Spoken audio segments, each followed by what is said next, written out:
యోబు గ్రంథము 22 అధ్యాయము 23వ వచనం. యోబు గ్రంథము 22 అధ్యాయము 23వ వచనం. సర్వశక్తుని వైపు నీవు తిరిగిన ఎడల నీ గుడారములో నుండి దుర్మార్గమును దూరముగా తొలగించిన ఎడల నీవు అభివృద్ధి పొందేదవు. నా ప్రియ సహోదరి సహోదరులారా, మానవ జీవితంలో ఒక భయంకరమైన బాధ ఉంటుంది. మేము ఎందుకు అభివృద్ధి చెందట్లేదు? ఇంకొంతమంది ఇలా అనుకుంటూ ఉంటారు, ఇంతకుముందు బాగానే ఉండేదండి, మేము బాగానే అభివృద్ధి చెందాము, ఇంతకుముందు మా పరిస్థితులు బాగున్నాయి, సడన్గా మా అభివృద్ధి, మా యొక్క ఆర్థిక అభివృద్ధి, మా యొక్క వృద్ధి, మా యొక్క ఆశీర్వాదం ఆగిపోయిందండి. ఎందుకు? ఇలాంటి ప్రశ్నలు ప్రతి ఒక్కరి జీవితంలో ఇలాగా ఎన్నో సందర్భాల్లో వేసుకుంటూ ఉంటారు. ఒకటి, మా అభివృద్ధి ఎందుకు లేదు, మా జీవితంలో మాకు ఎందుకు అభివృద్ధి లేదు అని ప్రశ్న వేసుకుంటే, ఇంకొంతమంది ఇంతకుముందు నా అభివృద్ధి ఎందుకు ఆగిపోయింది, మా ఆర్థిక అభివృద్ధి ఎందుకు ఆగిపోయింది, మా వృద్ధి ఎందుకు ఆగిపోయింది ప్రశ్నించుకుంటూ ఇలా స్వీయ పరీక్ష చేసుకుంటూ ఉంటారు. ప్రార్థనలోనే ఉంటున్నాను, ప్రార్థన మానలా, వాక్యం వింటున్నాను, వాక్యాన్ని అవలంబించడానికి ప్రయత్నం చేస్తున్నాను, నేను దేవుని సన్నిధి కోసం శ్రమ చేస్తున్నాను, దేవుని పరిచర్య కోసం నేను శ్రమ చేస్తున్నాను, నేను చేయగలిగిందంతా చేస్తున్నాను, కానీ ఫలితం మాత్రం ఎందుకు రావడం లేదు? ఈ రోజున ఇక్కడ కూర్చున్న మీ జీవితాల్లో కూడా ఒకవేళ మీరు ఇలాగా ఆలోచన చేస్తున్నారేమో, ప్రియ తమ్ముడు చెల్లి, ప్రియ సహోదరి సహోదరుడా, అభివృద్ధి ఎందుకు లేదు నా జీవితంలో, సంతోషం ఎందుకు లేదు నా జీవితంలో, విడుదల ఎందుకు నా జీవితంలో లేదు, ఎంతకాలం నేను ఏడవాలి, ఎంతకాలం దుఃఖపడాలి, ఎంతకాలం శ్రమపడాలి, ఎంతకాలం నేను కష్టపడాలి, ఎంతకాలం నేను ఇరుకులు ఇబ్బందుల మధ్యన నేను నలిగిపోవాలి అని ఒకవేళ మీరు కూడా ఇక్కడ కూర్చున్న వారు ఒకవేళ ప్రశ్నించుకుంటున్నారేమో, పరిశుద్ధ లేఖనం దీనికి ఒక అద్భుతమైన ఏం చేస్తుంది తెలుసా, జవాబు చెబుతుంది. యోబు గ్రంథము 22 అధ్యాయం 23వ వచనంలో మనకు అద్భుతమైన జవాబు దొరుకుతుంది. ఆ జవాబు ఏంటయ్యా అని పరిశుద్ధ లేఖనాన్ని మనం గమనిస్తే, పరిశుద్ధ లేఖనంలో అభివృద్ధి చెందకపోవడానికి కొన్ని కారణాలు చెబుతున్నాడు. బలమైన 2 కారణాలు ఇందులో నుంచి మనం చదువుతున్నాం.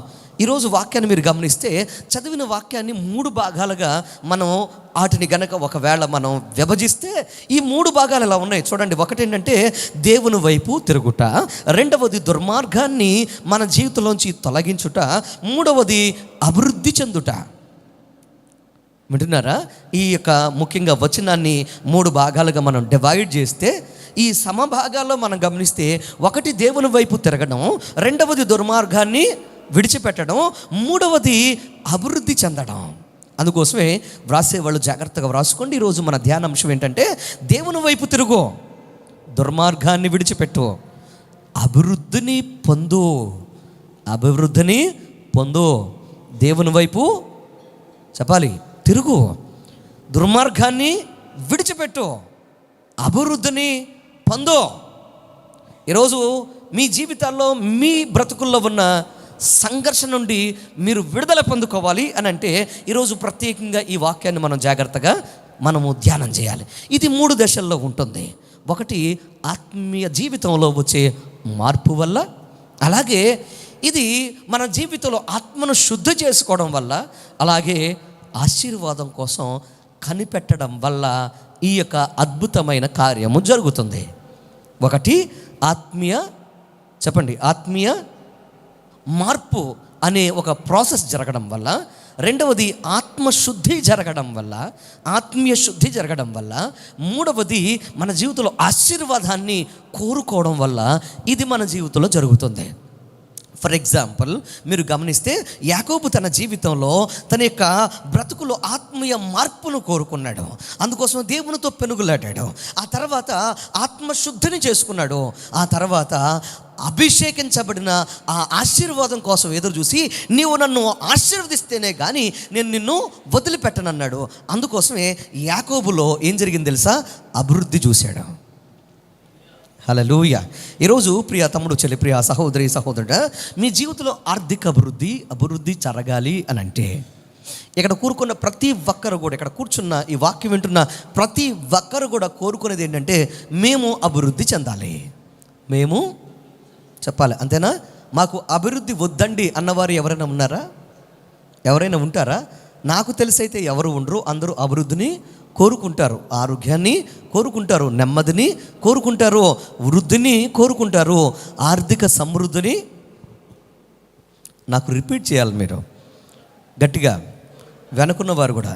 మందిరము పగిలిపోయేంత గట్టిగా చెప్పాలి. వెనుకున్నవారు మొత్తానికి కుర్చీలో కూర్చున్న వారైతే అయితే ఏంటి అన్నట్టు చూస్తున్నారు. చెప్పండి, మీరు మాత్రమే కుర్చీలో కూర్చున్న వారు చెప్పండి. ఏం చేస్తారు? ఏం కోరుకుంటారు? అభివృద్ధిని, ఆర్థిక అభివృద్ధిని, ఆర్థిక సమృద్ధిని, వృద్ధిని ప్రతి ఒక్కరు కోరుకుంటారు. అయితే ఇది కావాలంటే పరిశుద్ధ లేఖనం చెప్తున్న మాట ఏంటంటే నీవు దేవుని వైపు తిరగాలి. పరిశుద్ధ లేఖనాన్ని, వాక్యాన్ని మీరు జాగ్రత్తగా గమనించండి. మొట్టమొదటిగా వ్రాసుకునేవారు జాగ్రత్తగా ఈ మాట గుర్తుపెట్టుకుని వ్రాసుకోండి. ఒక వ్యక్తి తన జీవితంలో అభివృద్ధి చూడాలి అని అంటే ఆ వ్యక్తి తన జీవితంలో ఏం చేయాలి తెలుసా? సర్వశక్తిని వైపు తిరగాలి. Turn to almighty. గుర్తుపెట్టుకోండి, టర్న్ టు గాడ్ అని రాయకండి. దేవుని వైపు తిరగడం అని మీరు గుర్తుపెట్టుకోవద్దు. ఎలా గుర్తుపెట్టుకోవాలి? సర్వశక్తిని వైపు తిరగాలి.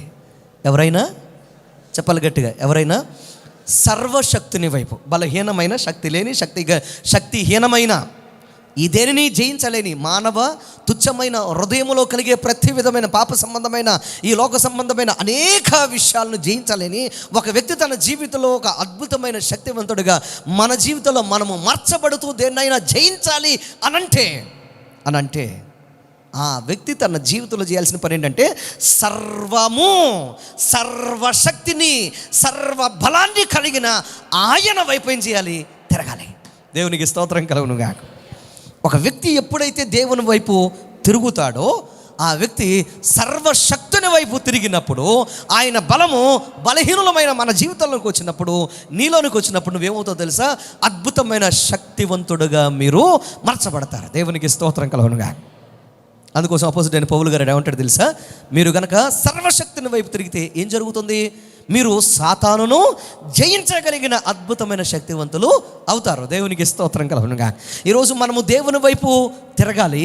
ఏ దేవుని వైపు తిరగాలి? సర్వశక్తి కలిగిన దేవుని వైపు మనము తిరగాలి. దేవుని వైపు తిరగడం అనగానే మనకు గుర్తొచ్చేది ఏంటంటే దేవుని సన్నిధిలో మనం ప్రార్థన చేయడం అనేది మనకు గుర్తొస్తుంది. దేవుని వైపు తిరగడం అంటే ప్రార్థించడం మాత్రమే కాదు. జాగ్రత్తగా వినండి. దేవుని వైపు తిరగడం అంటే ప్రార్థన చేయడం మాత్రమే కాదు.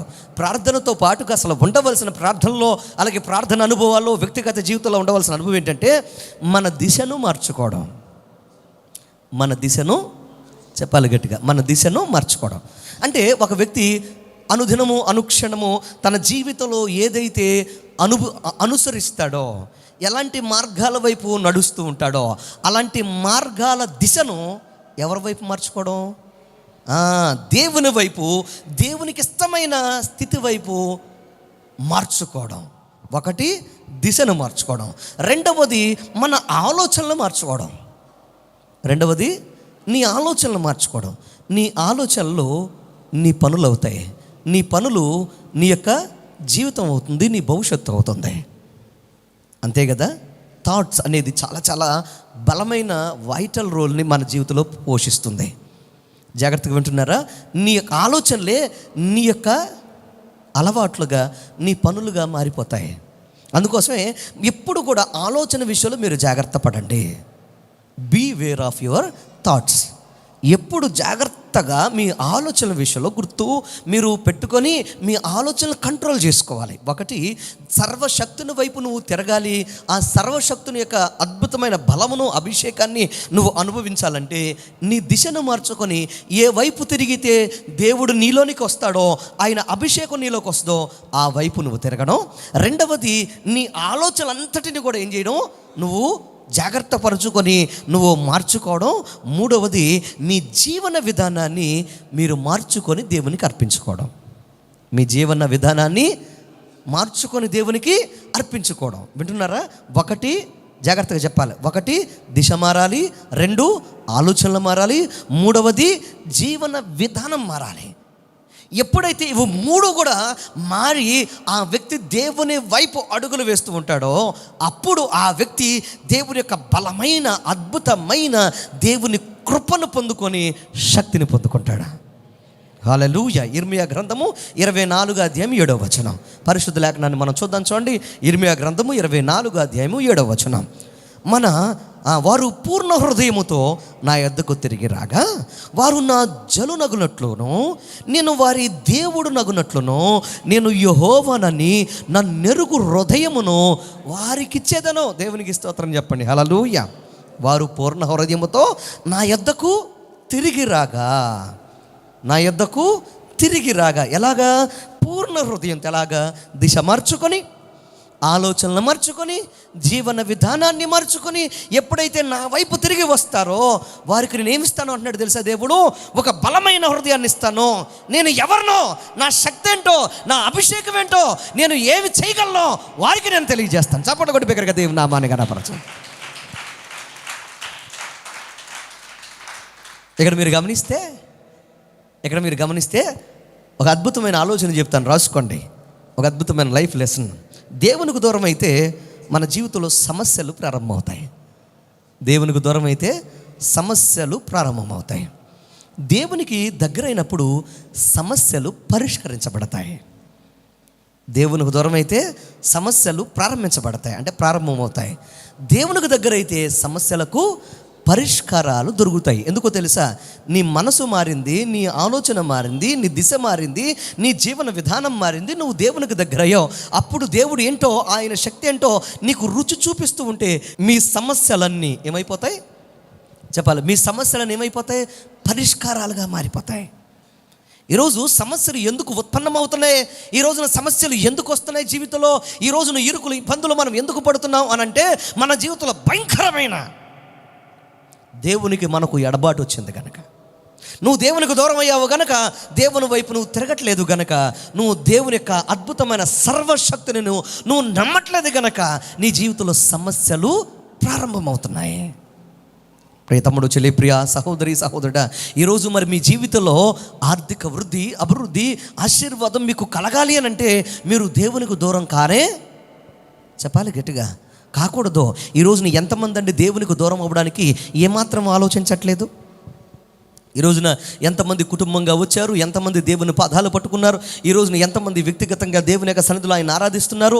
దేవుని యొక్క సన్నిధికి రావడం అనేది మన జీవితాలకి, మన బ్రతుకులకి అది ఒక ఆక్సిజన్ వంటిది, అది ప్రాణవాయువు లాంటిదని ఎంతమందికి గ్రహింపుంది? శక్తిహీనులు అవుతున్నామండి, కార్యాలు జరగట్లేదండి, మా జీవితంలో అద్భుతాలు జరగట్లేదండి, బలహీనంలో అయిపోతున్నామండి, మాకు వచ్చిన అవకాశాలు కూడా జారిపోతున్నాయండి, మా శ్రమ వృధా అవుతుందండి అని ఏడుస్తున్నావు కదా. ఎందుకు అవుతుందంటే నువ్వు దేవునికి దూరం అవుతున్నావు. సర్వశక్తిని నువ్వేం చేయట్లేదు, ఆశ్రయించట్లేదు, ఆయన నువ్వు చేరుకోవట్లేదు కనుక అనే విషయాన్ని గ్రహించలేకపోతున్నావు. నీ జీవితంలో నువ్వు అభివృద్ధి చూడాలి అంటే రెండవది నువ్వు చేయవలసిన అద్భుతమైన విషయం ఏంటి తెలుసా? నీ గుడారము నుండి దుర్మార్గమును తొలగించాలి.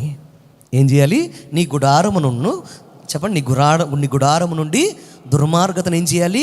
తొలగించాలి. మొదటిది సర్వశక్తుని వైపు తిరగాలి. రెండవది నీ గుడారము నుండి చెప్పండి దుర్మార్గతను తొలగించాలి. దుర్మార్గత అనే పదాన్ని మీరు జాగ్రత్తగా గమనిస్తే ఇంగ్లీష్లో ఇనిక్విటీ అని అంటారు. చెప్పండి, ఏమంటారు? ఇనిక్విటీ అని అంటారు. ఇనిక్విటీ అనే పదముకు సమాన అర్థము దుర్మార్గత. దుర్మార్గత అనగా అధర్మము, అక్రమము, దోషము, పాపము అని అర్థం. ఏంటండి? అధర్మము, అక్రమము, దోషములు, పాపము అని అర్థం. ఏంటిది? ఇనిక్విటీ అని అంటే దుర్మార్గము అని అంటే. పరిశుద్ధ లేఖనాన్ని మీరు గమనిస్తే వాక్యం చెప్తున్న మాట ఏంటంటే నీ గుడారము నుండి ఏం తొలగించాలి? దేన్ని తీసేయాలి? దుర్మార్గమును తీసేయాలి. అంటే దోషాల్ని, అంటే అధర్మాన్ని, అంటే పాపాన్ని, అంటే ఈ లోక సంబంధమైన దోషభరితమైన జీవితాన్ని ఏం చేయాలి? తీసేయి. అప్పుడే నువ్వేం చేయబడతావంటే నీ జీవితంలో నువ్వు అభివృద్ధి చెందుతావు. ఈరోజు నా అభివృద్ధి చెందలేకపోతున్నాము అనుకునే ప్రతి ఒక్కరి జీవితంలో ఉండే భయంకరమైన దుర్మార్గమైన జీవితము, దుర్మార్గమైన అనుభవాలు ఆ వ్యక్తిని ఏం చేయలేకపోతున్నాయి? అభివృద్ధి చెందకుండా అడ్డుకుంటున్నాయి అనే విషయాన్ని మనం ఏం చేయాలి? గ్రహించాలి. బైకు క్రొత్తదే కావచ్చు, కారు కొత్తదే కావచ్చు, కానీ పోసిన ఫ్యూయల్లో, అది పెట్రోల్లో డీజిల్లో ఏదైనా నలకలు ఉన్నాయనుకోండి, ఏవైనా అడ్డు పడే విషయాలు ఏవైనా ఉన్నాయనుకోండి, పార్టికల్స్ ఏమైనా ఉన్నాయనుకోండి, అవి జెట్స్లోకి వెళ్ళిన తర్వాత, ఫ్యూయల్ ఇంజెక్ట్స్లోకి వెళ్ళిన తర్వాత అవి సరిగా ఫ్యూయల్ రానివ్వకుండా ఆపేసినప్పుడు ఎంత అద్భుతమైన కొత్త బండి అయినా లేకపోతే కారు అయినా అది ముందుకు వెళ్ళదు. అలాగే మన జీవితంలో ఈ లోక సంబంధమైన దుర్మార్గ సంబంధమైన జీవితాలు, అనుభవాలు మనలో ఉంటే మనల్ని అభివృద్ధి చెందనివ్వదనే విషయాన్ని మనం గ్రహించాలి. ఈ రోజున చాలామంది బలవంతులు కూడా బలహీనులు అవుతున్నారు. ఈ రోజున చాలామంది వారి జీవితంలో అద్భుతమైన కార్యము చూడగలిగిన వారు కూడా చూడలేకపోతున్నారు. ఎందుకు అనంటే దుర్మార్గతను సహించడం వల్ల, దుర్మార్గకరమైన అనుభవాలు జీవితంలో ఉండడం వల్ల ఆ వ్యక్తి జీవితం నాశనం అయిపోతుందని మనం గమనించాలి. దుర్మార్గత అంటే ఏంటి అనంటే మనం చూడండి, కేవలం పాపం మాత్రమే కాదు, మరి ఏంటంటే పునరావృతమయ్యే అలవాట్లు. చెప్పండి, పునరావృతమయ్యే అలవాట్లు. రెండవది, మనలో పాతుకుపోయిన దుర్మార్గపు స్వభావము. చెప్పండి, ఇనిక్విటీ అంటే, దుర్మార్గత అంటే మీకు అర్థాలు చెప్పాను, ఇప్పుడు దాని స్వభావం చెప్తున్నాను. చెప్పండి, ఒకటి పునరావృతమయ్యే అలవాట్లు లేదా పాపము, అది పదే పునరావృతం అవుతూనే ఉంటుంది. రెండవది, మనలో పాతుకుపోయిన దుర్మార్గకరమైన స్వభావం. అది ఎంత కడిగినా కానీ అది పోదాం. ఎలుగు తోలు తెచ్చి ఏడాది ఉతికిన నలుపు నలిపే కానీ తెలుపు కాదన్నట్లుగా చాలామంది జీవితాల్లో ఎంత అలవాట్లు మానదామన్నా, ఎంత పాపాన్ని విడిచిపెడదామన్నా వారి జీవితంలో పదే పదే అది పునరావృతం అవుతూ ఉంటుంది, కానీ దాన్ని విడిచిపెట్టలేరు. ఈరోజు ప్రియ సహోదరి సహోదరులారా, దేవుడు నిన్ను అభివృద్ధి చేయాలి, దేవుడు నిన్ను ఆశీర్వదించాలి అని అంటే ఆ వ్యక్తి తప్పకుండా ఏం చేయాలి తెలుసా? బలమైన, అద్భుతమైన తన జీవితంలో దేవుని వైపు తిరిగి తన బ్రతుకులో ఉన్న దుర్మార్గతను విడిచిపెట్టే అనుభవం ఉండాలి. ఎవరైతే పదే పడిపోతున్నారో వారు బలవంతులు కానే, ఖచ్చితంగా వారు ఎంత బలవంతులైనా బలహీనులైపోతారు. ఉదాహరణ చెప్తాను వినండి. సంసోను ఈ లోకంలో చాలా బలవంతుడు. సంసోను ఈ లోకంలో చెప్పాలి గట్టిగా బలవంతుడు. ఎంతటి బలవంతుడు అనంటే దేవుడే అంతటి బలవంతుడు ఇంతకుముందు పుట్టలేదన్నాడు, ఆ తర్వాత పుట్టబోడు అన్నాడు. అంత భూమి మీద బలవంతుడు.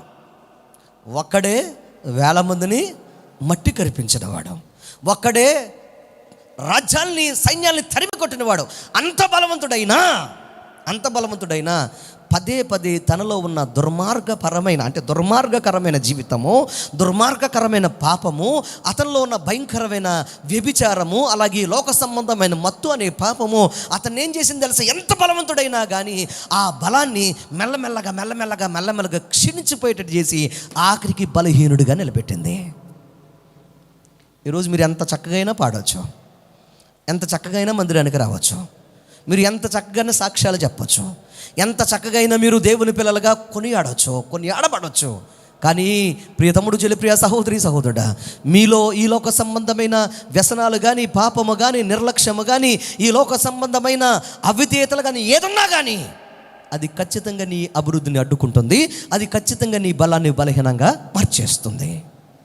చాలామంది ఈ లోకంలో వారి హృదయమును దేవునికి ఇవ్వక, వారి హృదయమును దేవుని యొక్క సన్నిధిలో పవిత్రపరుచుకోక వారి జీవితంలో వారు అభివృద్ధి చెందలేరు.